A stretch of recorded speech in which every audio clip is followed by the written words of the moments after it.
você? Bom, professor Cristiano, a gente vai continuar falando sobre os filos, tá? A gente falou sobre o filo porífera, filo quinidária, filo dos plateumintos. Hoje a gente vai falar do filo dos nemateumintos, tá? Então aqui estão os nemateumintos, que também podem ser chamados de asqueumintos, tá? Esse aqui é um nome mais antigo, tá bem? Que talvez você encontre em um ou outro exercício, beleza? Bom, vem comigo que é o seguinte. Os nemateumintos significa nematos quer dizer cilíndrico ou em forma de fio. Eumintos quer dizer verme, tá? Então são os vermes cilíndricos, os vermes em forma de fio. Mas tem outras características que eu preciso passar para você. Então vem comigo que é o seguinte, ó. Vermes cilíndricos, né? Corpo liso, não segmentado, ou seja, eles não vão apresentar metâmeros, tá? Não tem então o corpo cheio de anéis. Eles são triblásticos, protostômios e têm uma simetria do tipo bilateral. Não é novidade nenhuma dessas coisas para a gente, tá?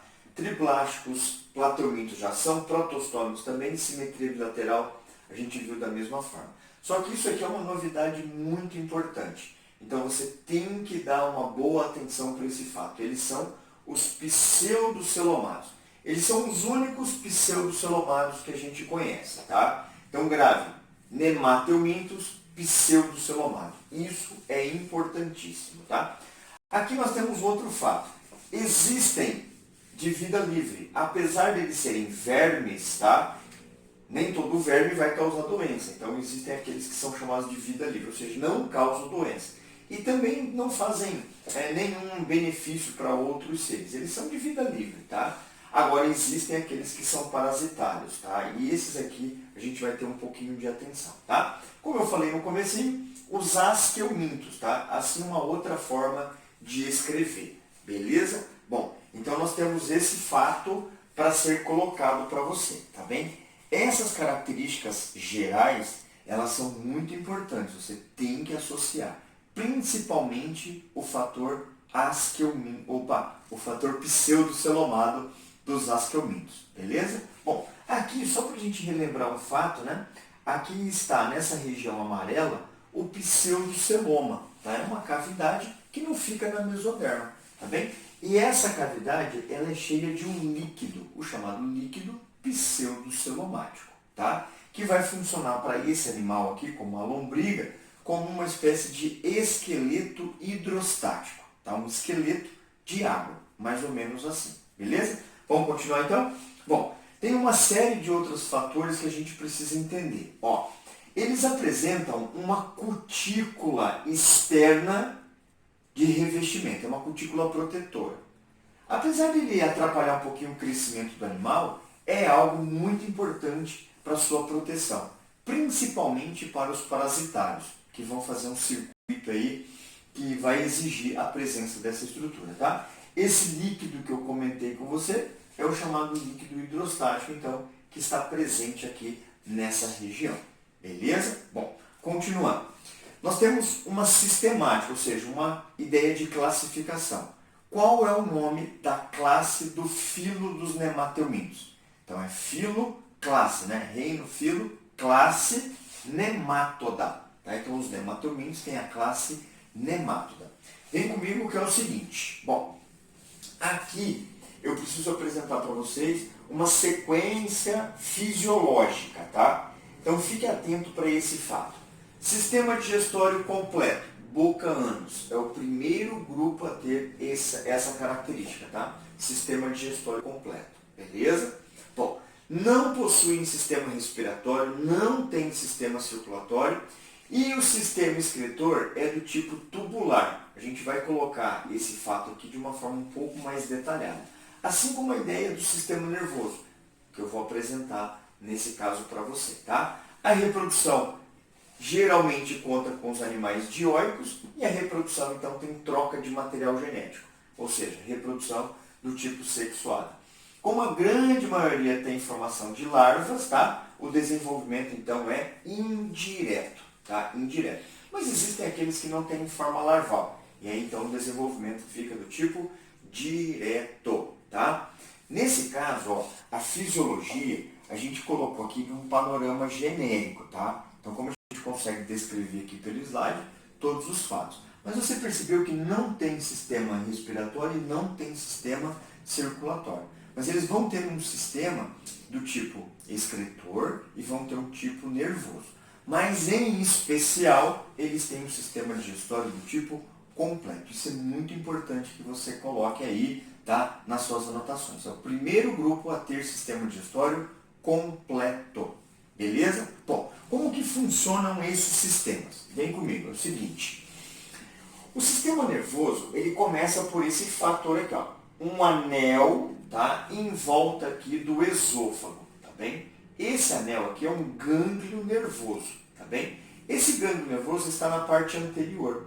E aí ele emite dois nervos, um ventral e um dorsal. Ou seja, um que passa por baixo, um que passa por cima. Que vai então se ramificando aqui para o animal como um todo. Esse tipo de sistema nervoso é chamado de ganglionar, tá? Então a maioria das vezes você terá essa descrição, sistema nervoso ganglionar, tá bem? Mas você sabe como é a estrutura dele, tá bem? Aqui é um outro detalhe. Aqui é uma lombriga, a gente vai perceber futuramente que ela é uma lombriga fêmea, tá? Onde ela vai ter a boca, o poro excretor aqui, tá? E aí tem a parte regional. Aqui, se nós pegarmos por dentro dessa lombriga, a gente vai perceber que existe uma enorme célula que é um formato de H. Por isso que ela é chamada de célula H, ou também conhecida como célula Renete, tá? Então imagine que essa célula H esteja dentro dessa lombriga, tá legal? E aqui então está o poro excretor. O poro excretor está bem aqui, tá? O que faz essa célula H? Ela retira as excretas de dentro do pseudoceloma, do líquido pseudocelomático, tá? Ela vai recolhendo essas excretas, vai fazendo como se fosse um rim, né, um filtro, e aí o xixizinho vai saindo por aqui. Geralmente elas excretam amônia, né, como substância, né, de excreção, de xixi. Beleza? Muito bem. Bom, outro fato importante é a questão da reprodução. Lembra que eu falei para você? Nesse caso é uma fêmea e esse caso aqui é um macho, tá? O macho, ele é fácil de ser identificado porque ele tem uma curvatura, tá? E essa curvatura é onde estão as espículas de cópula, tá? E uma abertura de cloaca. Professor, a fêmea tem ânus e o macho tem cloaca? Exatamente, tá? Por quê? Porque aqui, além de sair cocôzinho, também sai gametas, tá? Então, o macho vai fazer a reprodução através dessa abertura, tá? Ele conecta, né, ele engancha aqui na fêmea, ele faz um ganchinho aqui na fêmea, e conecta a sua cloaca no seu poro genital, tá? E aqui, a fêmea agora, ela vai ser fertilizada, tá bem? Nesse contexto, assim, né, a gente pode chamar esse grupo de dioico, porque tem macho e tem fêmea, e eles vão apresentar o que a gente chama de dimorfismo sexual. Ou seja, tem macho e fêmea com formas diferentes. Dimorfismo, duas formas diferentes, tá? No caso, eles vão ter larvas, então vão passar a ter desenvolvimento do tipo indireto, tá? Bom, então essas são as características gerais, a parte anatômica, a parte fisiológica desse grupinho, tá? Quem que nós mencionamos até agora praticamente o tempo todo? Lombriga, tá? A lombriga é o exemplo mais importante dentro desse grupo. Mas lembre-se que não é só ela, tá? Não é só lombriga, ou melhor, eles, né? Porque tem macho e tem fêmea, né? Então, existem outros tipos de espécies. Mas antes de passarmos ao fato, eu gostaria só de ter esse comunicado. A lombriga, por ser a mais cobrada, tá? Aquela que o vestibular toma como referência, e aquele que participa da doença mais comum de todas, tá? A doença mais cobrada de todas, que é a ascaridíase, tá?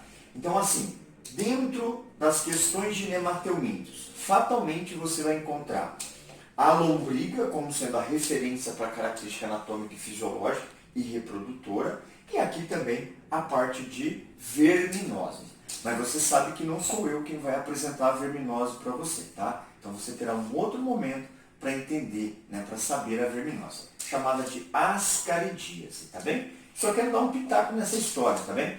que a ascaridíase ela é provocada pela ingestão dos ovos da lombriga, que serão contaminados, né, que estão contaminados a partir do cocô. Tá? Então, quem tem a verminose vai liberar nas suas fezes os ovos que vão contaminar então água e alimentos que podem ser ingeridos. Tá? Nesse caso, né, a lombrigazinha ela vai ter aqui, né, um monte de ovinhos. Esse aqui são os ovários, né, no caso do útero, com os ovos. Né? Aqui tem um monte de ovos que serão liberados junto com as fezes. Tá? Lembrando que esses vermes vivem dentro do intestino da pessoa. Né? Então tem aqui ó, um exemplo de verminose. Tá bom? Aqui nós temos uma outra verminose. No caso, essa aqui é a lombriga ainda, perdão. Então aqui ó, a ingestão do ovo, o ovo vai passar por vários órgãos do sistema do homem, né, da pessoa, e vai então fazer com que esses vermes possam se reproduzir. Tá? Nesse caso aqui eu não vou explicar como que é a verminose, só vou alertá-los que dentro dos nemátodas tem a ascaridíase. Tá? Esse aqui é um típico ovo de lombriga. Tá?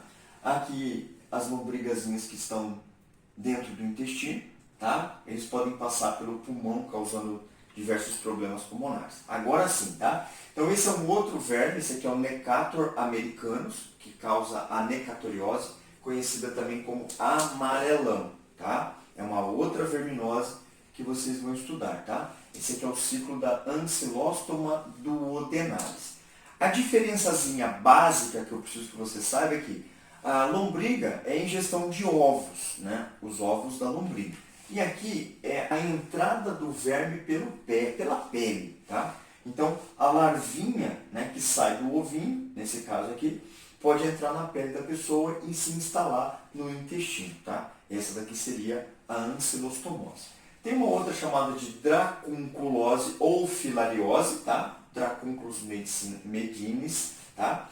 Essa doença, ela fica uns vermes na região linfática, tá? Filariose, tá bem? Também pode se chamar de elefantíase, tá? Aqui está uma perna de uma pessoa com elefantíase, porque os vermes eles ficam inseridos nos nódulos linfáticos. Mas isso será conversado com vocês em um outro momento, tá? Um fator curioso, existem nematomintos que entram em vegetais, tá? Então existe um tipo de nemátoda que entra em plantas de soja. Tá? É um verme que entra na raiz da soja e causa um estrago nessa plantação, tá? Causando esse monte de tumores aqui, e esses tumores vão fazer com que a planta ela não consiga se desenvolver, ela vai morrendo. Portanto, então, existem vermes que atacam plantas, assim como vermes que atacam animais, tá? Assim como a pessoa. Então fique atento. As características gerais a gente conversou. As verminoses, vocês terão aula sobre isso, tá bem? Por hoje é só. Até uma próxima. Valeu!